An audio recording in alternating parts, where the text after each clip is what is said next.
Good morning, you beautiful people. I hope you guys are having a wonderful day today. Welcome to the top 5 things that I love about World War II zombies. If you haven't noticed, I've really been feeling zombies lately, and I absolutely have fallen back in love with Black Ops 3 zombies and Treyarch zombies in general. And as I'm streaming these zombies games, as I'm playing Black Ops 3 zombies, I feel really bad about World War II zombies. And I really wanted to give World War II zombies and the Final Reich a really fair and equal shot. So the other night, I loaded up a game of zombies, I loaded up a game of the Final Reich, and I had an incredibly enjoyable time. I really did. I really enjoyed it. I loved some little things, some big things, and I wanted to put them in a list form.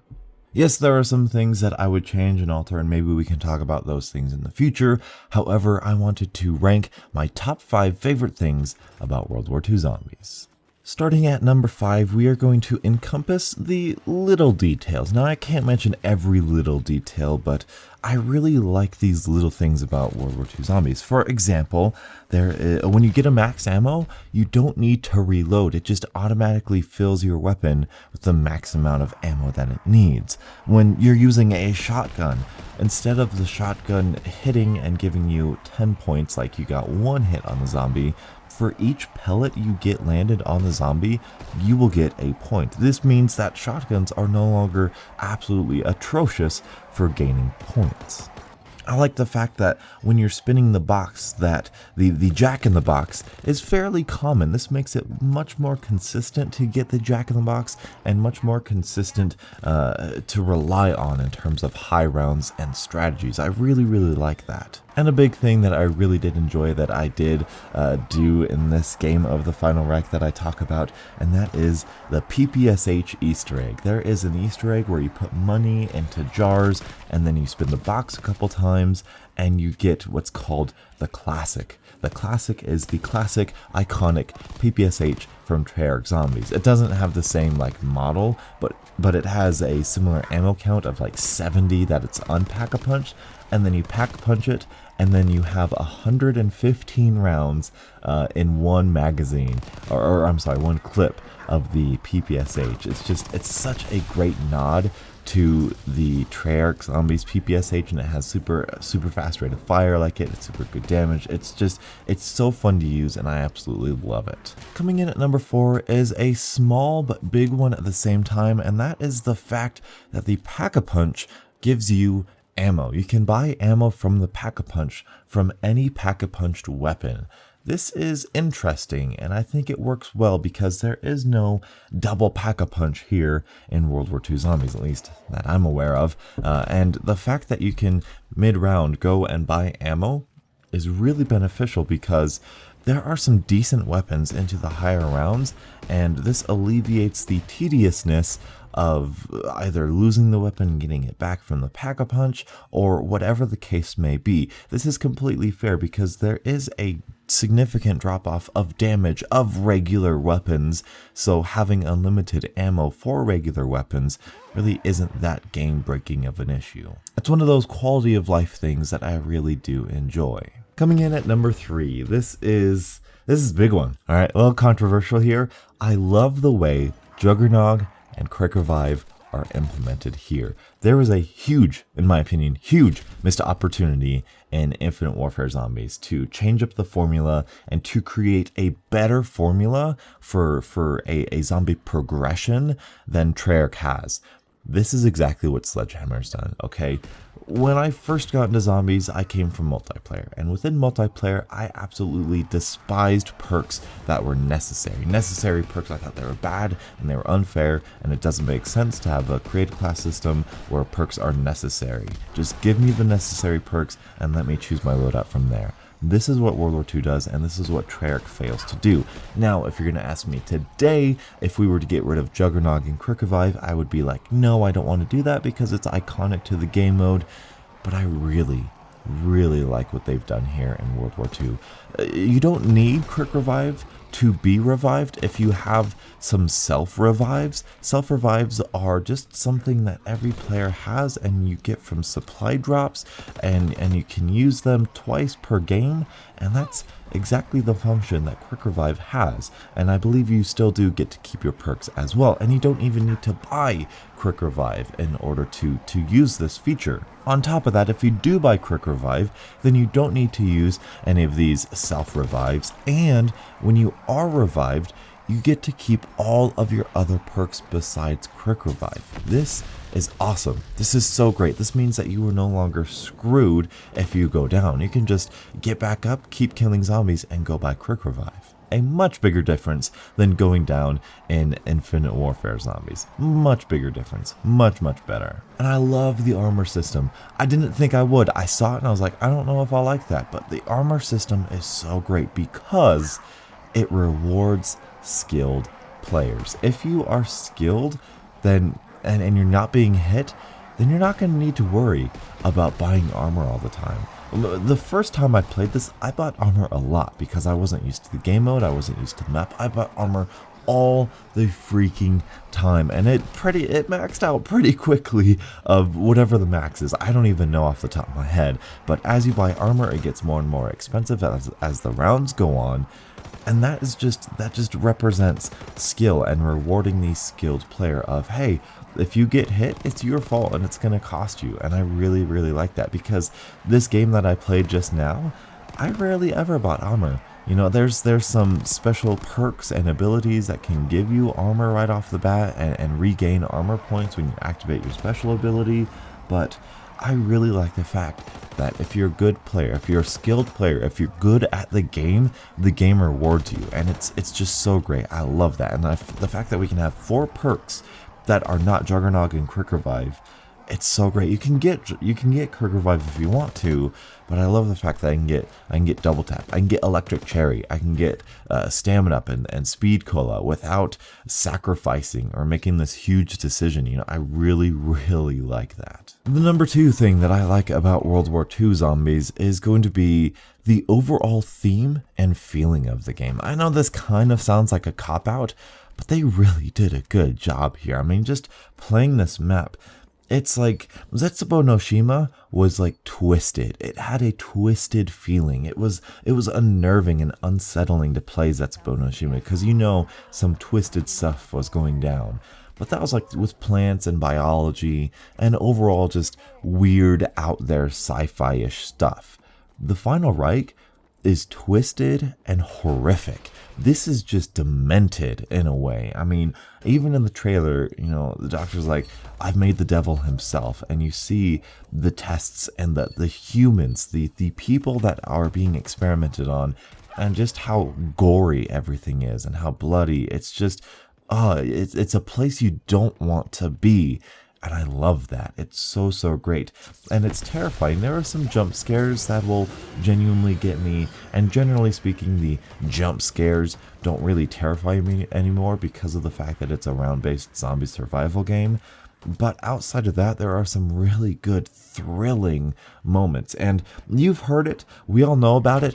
But I'm going to say it again, getting the Tesla gun is something that I do, even though I know the Tesla gun sucks and I'm not going to upgrade it, just because it's something to do and it's a complete thrill ride. You know, you activate the hilt and the lights go out and you just have that one flashlight, and the lighting in this game, the shading in this game, the lighting is so brilliant. And the fact that you have that one red circle where you're collecting souls and you can't quite see outside that. It's not like fog, it's not like you can't see, it's just that it's dark and zombies will generally or slowly come into the light. It's so tense, it's thrilling, and then you see this big boss zombie just slowly walk around the corner. Oh, it's so beautiful. It's such a perfect atmosphere, and I absolutely love it, and I cannot get enough of it. This is what a scary zombies mode looks like. This is absolutely amazing. When you say Nazi zombies, this is the first thing that comes to mind. This is the pinpoint definition of Nazi zombies, of a twisted zombie Third Reich or Fourth Reich. It's brilliant. It's beautiful, and I love it. I love the bolts on the zombies. I love how it's just mechanical. It's almost steampunkish. I love the zombies. I love the pests without limbs. I love the zombies with the face mask where it's like they've bolted stuff onto their chin and their jaw. I love the mask zombie, the flamethrower zombie. I love the way these zombies look. I love the fact that the bomber zombies are like two zombies just mended together, sewed together, and the fact that when you kill the bomber zombie that the zombie has on its back, it'll get mad and then it'll bum rush you. That's just a nice little detail. It's so horrific and it's twisted and it's dark. Oh, it's so great. There's so many little details into just the theme of this that make it horrifying. I absolutely love it. But finally, coming in at number 1, this is a huge twist that I think nobody saw coming. Number 1 is boss zombies. I know, pretty controversial here. After playing this map and understanding the weak points of the boss zombies and the purpose behind the boss zombies in this game are what Treyarch boss zombies want to be. Don't get me wrong, I think the Margwa and the Elemental Margwa are really solid boss zombies. I think that's what they're really after, along with like the dogs and stuff. I feel like that's a really good balanced way of doing boss zombies and Treyarch zombies. But I think the way they do boss zombies in this game really kind of echo the goal of what Jason Blundell wants boss zombies to be in a zombies game mode, because training zombies is easy. You know, when you have a good training spot, that's really easy to understand and comprehend and to get down.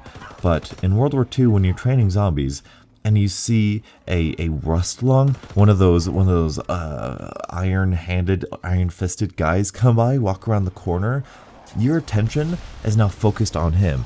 And something that I didn't realize, but I realized when playing this game, you can train this guy. You can get pretty close to this guy and he won't aggro. You know, I kind of panicked and shot him and that made him kind of bum rush me. But if you don't shoot this guy, you can just train him and you can hold him and you can keep him for a while and you can deal with him with a calm and cool demeanor. That is awesome. I absolutely love that, because you can save up this guy and then you can shoot him, have him rush you, you can sidestep him, and you can shoot him in the back, which is his weak point. And that's awesome. That's so awesome. That is strategy. That is skill. That is completely 100% fair. I used to think they have too much health and they come too frequently. I did not feel that way in this game. You know, after giving it a fair shot, after thinking strategically, after thinking intelligently, I really liked the implementation of this one particular zombie, as well as the bomber zombie. The bomber zombie did not have too much health, he didn't come too frequently, and I will say that he exploded semi-consistently. I've noticed some inconsistencies about the distance where he explodes on you, but generally speaking, it was very fair with this bomber zombie. And I really love the bomber zombie because he drops the bomb if you're smart enough, and he can use that bomb to shoot it and take care of a horde. That is skill, that is strategy, that is smart, that is rewarding skilled play. You're doing good, Sledgehammer, you're doing good. And the pests work really well. You know, they're the fast zombie that really hit you, kind of like the dogs do when you're training. They kind of pester you, they kind of annoy you a little bit. They're really not going to... You're not going to get down by the pests a whole lot. Maybe if it's a pest round, because the pest rounds are a little bit difficult towards the high rounds, but they have low health, so it's really not that big of a deal. But what they will do is exactly what the dogs do, and they will force you to pay attention to them. They will nip at your ankles, and they will force you to turn around and kill that one that's really close to you. And that's really well done. I think that's a really good balance there. And that is really it for the praises that I have for the boss zombies. The last zombie, the flamethrower zombie, is really one that I feel like needs a little bit of work. In order to take it out, I just feel like he has too much health, and I don't know if I just don't know the weak spot. I focused a lot of my fire on the flamethrower on his back, the gas tank on his back, and that didn't seem to be effective. I've focused fire on his face, and that doesn't seem to be that effective. I'm just not quite sure what the most effective way of taking out that guy is. I need to upgrade the Tesla gun, so maybe that's the secret ingredient that I'm missing. I'm not quite sure, but I'm not going to speak too much on that guy because I'm not familiar with him. However, I do feel like if there is a weak side to the boss zombies, it's probably going to be him. But if he is super overpowered, he does not come frequently enough to warrant it being annoying. Annoying enough to hate, that is. But anyway, that is all the time I have for you guys today. Thank you guys so much for watching. Let me know your thoughts about World War II Zombies in the comments section below. I gave this game the fairest shot that I could give it, and I was pleasantly surprised. And I hope you guys are too when playing this game. I've put this map in a bunch of polls on Twitter, link in the description, and none of you guys really voted for it. Some of you did, but it never won, so I decided to play it by myself and really go for that high round. I got to round 43, but then I did go down to the flamethrower guy, and it was late, so I was like, alright, I'll just quit out the game and all that sort of stuff. But I really was pleasantly surprised by this, and I cannot wait until the Darkest Shore gets on PC, because I really want to give that map a fair shot as well. But anyway, that's all I have time for you guys today. Thank you guys so much for watching. Until the next absolutely beautiful and horrifically dark Zombies morning, I'll catch up with you guys later. And as always, stay beautiful.